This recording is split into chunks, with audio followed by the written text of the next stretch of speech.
पिछले चैप्टर में हमने ये सीखा था कि बर्निंग डिज़ायर का इंपॉर्टेंस क्या है। इस चैप्टर में हम सीखेंगे कि बर्निंग डिज़ायर को अपने अंदर क्रिएट कैसे किया जाता है। इसके लिए नेपोलियन हिल ने हमें कुछ स्टेप्स दिए हैं जिसको हम स्टेप बाय स्टेप फॉलो करेंगे, और इस चैप्टर में नोट डाउन करना बहुत इंपॉर्टेंट है। तो आप एक पेन और एक नोटबुक ज़रूर ले लीजिएगा। और अब हम शुरू करते हैं अपना first step towards reach desire. तो यार चैप्टर की स्टार्टिंग में नेपोलियन हिल एक और बात करते हैं अपने पुराने दोस्त के बारे में, एडविन सी बर्न्स के बारे में, जिसके बारे में हम पिछले चैप्टर में पढ़ चुके हैं। और उसके बाद वो बात करते हैं थॉमस एल्वा एडिसन के बारे में, जिसके बारे में हम ऑलरेडी जानते हैं कि थॉमस एल्वा एडिसन ने इन्वेंशन की थी बल्ब की। और इसमें ख़ास बात यह है कि बल्ब इन्वेंट करने से पहले थॉमस एल्वा एडिसन 999 बार फेल हुए थे। तो इसी से पता चलता है कि उनके अंदर बर्निंग डिज़ायर था बल्ब को इन्वेंट करने का। उसके बाद वो बात करते हैं एक वॉरियर के बारे में। वो बताते हैं कि बर्निंग डिज़ायर और सक्सेस का आपस में कनेक्शन क्या है कि वॉरियर जो है फाइट करने के लिए जाते हैं शिप्स में, और उनका जो किंग होता है वो ऑर्डर कर देता है कि शिप्स को जला दो जब वो पहुंच जाते हैं जहाँ पे उन्हें पहुंचना होता है। तो इससे ये पता चलता है कि लौटने का कोई रास्ता नहीं है, या तो हम जीतेंगे या तो हम मरेंगे, वी विन और वी परसीड। और उसके बाद वो बात करते हैं कि एक मर्चेंट के बारे में। बहुत सारे मर्चेंट्स होते हैं, उनकी दुकानें जल जाती हैं एक साथ शिकागो फायर में, और उनमें से सारे मर्चेंट्स रेडी हो जाते हैं कहीं और अपना स्टोर खोलने के लिए, लेकिन एक मर्चेंट उनमें से होता है जो कहता है कि मैं यहीं पे अपना स्टोर खोलूँगा। और वो कहता है कि gentleman on that very spot I will build the world's greatest store no matter how many times it may burn down. यानी कि जितनी बार भी मेरा स्टोर जल जाए, मैं यहीं पे अपना दुनिया का सबसे अच्छा स्टोर बनाऊंगा। और वो स्टोर आज भी वहीं पे है। नेपोलियन टोटल 6 स्टेप्स देते हैं अपने अंदर डिज़ायर को क्रिएट करने के लिए। अब हम पढ़ते हैं पहला step. Fix in your mind the total exact amount of money you desire. It is not sufficient to merely to say I want plenty of money. Be definite as the amount. यानी कि हमें एक definite होना पड़ेगा कि हमें आखिर पैसा चाहिए कितना। टोटल एग्जांपल के लिए हम देख लेते हैं कि हमें 2 लाख रुपए पर मंथ कमाने हैं। तो इसके लिए टाइम बाउंड भी होना है और अमाउंट भी फिक्स करना है। बस इतना ही है। इसके लिए फिजियोलॉजिकल रीज़न है जिसके बारे में हम बाकी के चैप्टर में पढ़ेंगे, ऐसा बुक में लिखा हुआ है। तो बाकी चैप्टर भी हम पढ़ेंगे, तो देखते हैं। एक और बार पढ़ लेते हैं। Fix in your mind the exact amount of money. यानी कि हमें फिक्स करना पड़ेगा कि आखिर हमें कितना अमाउंट मनी चाहिए। इतना कहना सफिशिएंट नहीं है कि मेरे को बहुत सारा पैसा चाहिए।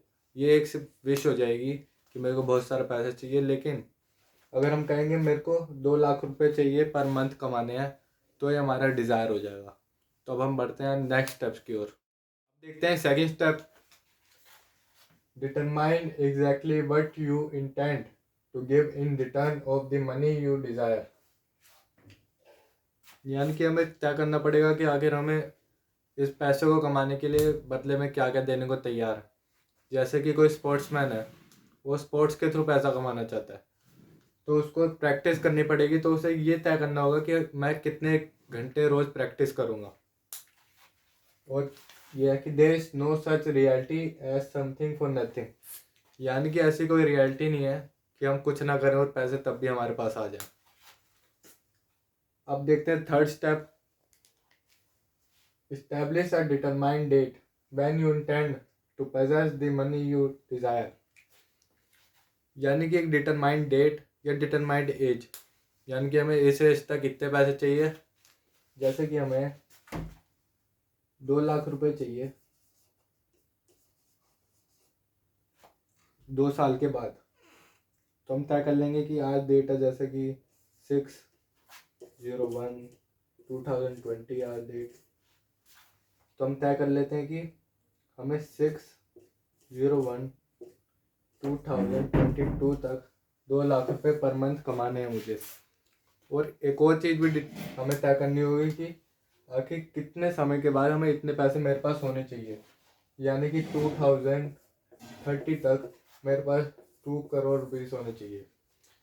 ये डिटरमाइंड होना चाहिए और फिक्स होना चाहिए, डेट फिक्स होनी चाहिए बिल्कुल।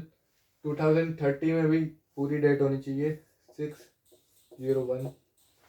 ये हमें हेल्प करेगा अपने आप को पुश करने के लिए कि मेरे को इस डेट तक ये काम पूरा करना ही करना है।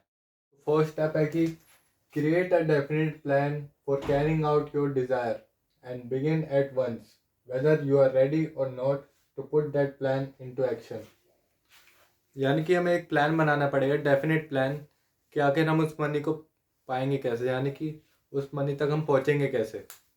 और अगर वो प्लान हमारा तैयार है और अगर हम खुद भी तैयार नहीं हैं, यानी कि सब लोगों के पास कोई ना कोई प्लान तो होता है लेकिन वो सोचते रहते हैं कि अभी मैं रेडी नहीं हूँ उस प्लान को अचीव करने के लिए तो हमें उसी प्लान को अप्लाई करना पड़ेगा, यानी कि अगर हम रेडी हैं या नहीं हैं, वेदर यू आर रेडी और not to put that plan into action. हमें उस एक्शन को, प्लान को अप्लाई करना पड़ेगा अगर हम रेडी हैं या नहीं हैं। मैंने आपको बताया था कि इस चैप्टर में हम प्रैक्टिकली करेंगे, तो 5th और 6th स्टेप जो प्रैक्टिकल है। 5th स्टेप है कि write out a clear concise statement of the amount of money you intend to acquire. यानी कि हमें क्लियर लिखना पड़ेगा कि हमें कितना अमाउंट चाहिए। Name the time limit for it acquisition, यानी कि टाइम लिमिट कितने समय के बाद हम उसे एक्वायर कर लेंगे। State what you intend to give in return for the money, यानी कि रिटर्न में जैसे मैंने आपको एग्जांपल दिया था कि स्पोर्ट्समैन वाले का। Describe clearly the plan through which you acquire it. तो ये सारे स्टेप्स का कॉम्बिनेशन है 5th स्टेप, लेकिन हमें इसमें ये बताया गया कि राइट आउट क्लियरली, यानी कि हमें ये लिखना है। एक अच्छी सी नोटबुक बना लीजिए जिसमें आप अपनी लाइफ के बारे में जो भी आप सीखते हैं वो लिखेंगे, और पहले पन्ने पे 5 स्टेप्स जरूर लिखना। 6 स्टेप में एक और प्रैक्टिकल थिंग है जो बहुत इंपॉर्टेंट है, तो चलिए देखते हैं 6 स्टेप। 6 स्टेप बहुत इंपॉर्टेंट स्टेप है, ये द मोस्ट इंपॉर्टेंट स्टेप है मैं तो कहूँगा। Read your written statement aloud. जो हमने 5th स्टेप में देखा कि अपनी स्टेटमेंट लिखनी है, उसे रीड करना है allowed twice a day, once just before retiring at night and once after rising in the morning.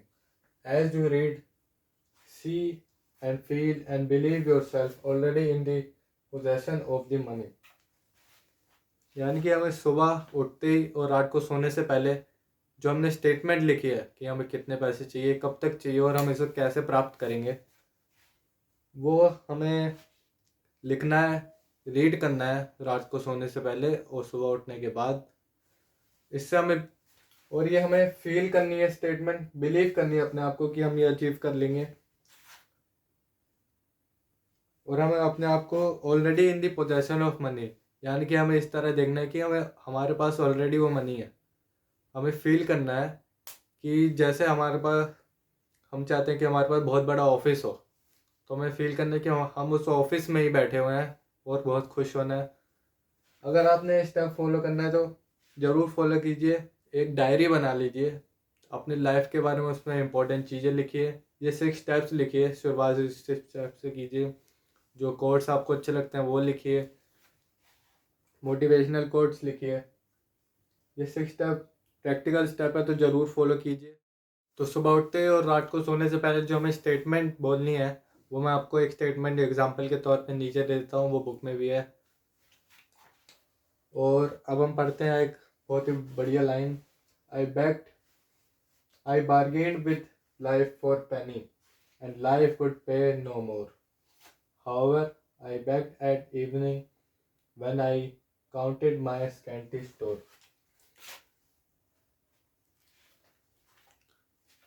इस लाइन का मतलब कि लाइफ हमें उतना ही देगी जितना हम चाहते हैं।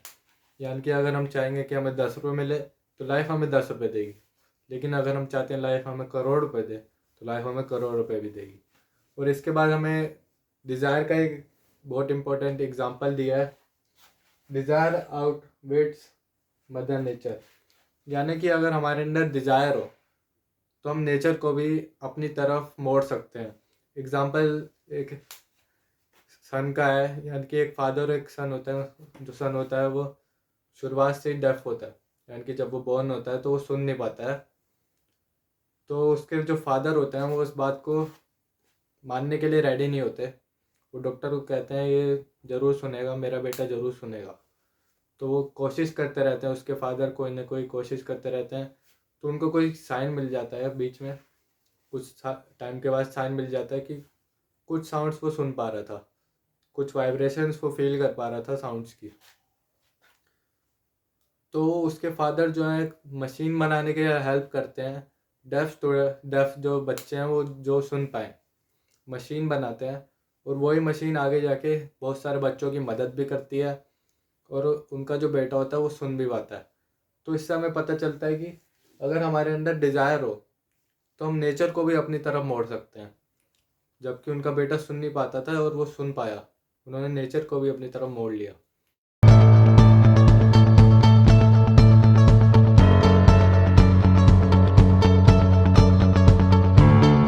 I hope you like the video.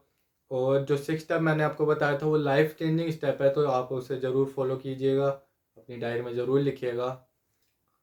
और I hope you like the video. Please like, share and subscribe to my channel for more videos.